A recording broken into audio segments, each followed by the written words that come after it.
stood up. I wish more people my age would come out. I wish we could do all this, but it's a real threat. I was listening to Dan Seaworth's podcast, Call Me Back, which I think is probably the best podcast in terms of explaining what's happening both in Israel and here.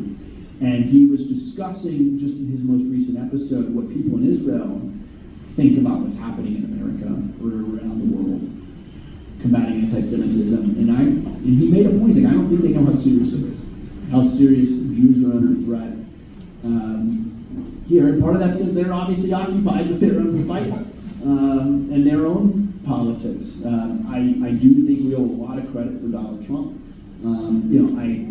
I think nobody has been, we used to say George W. Bush was the greatest friend Israel ever had, and I was a Bush guy. And this guy ordered an attack on Iran. Like, he did it. And they were very effective. He is holding these universities, Harvard and Columbia, accountable. And threatening and just creating a lot of chaos. Look, the lawsuits may not be effective. Like, at the end of the day, it may not go through. But threatening to deport one person, the guy from Columbia, it scared off a lot of kids. This man deserves a lot of credit for being bold enough to not only stand with Israel, but to really take on the fight here.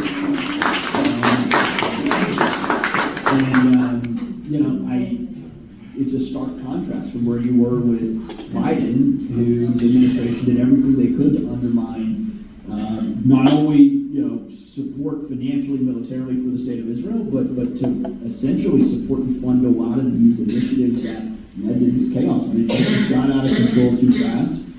And Israel holds some responsibility for not having an effective PR team. That's just the bottom line.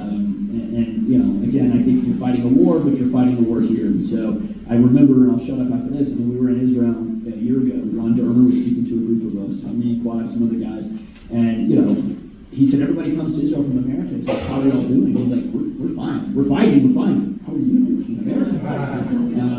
And obviously, you look at Western Europe. I went to London this summer. I was there July 3rd. We told my kid, don't call us Iman Abba. Call us mom and dad. Because my wife took off from the Magan David necklace.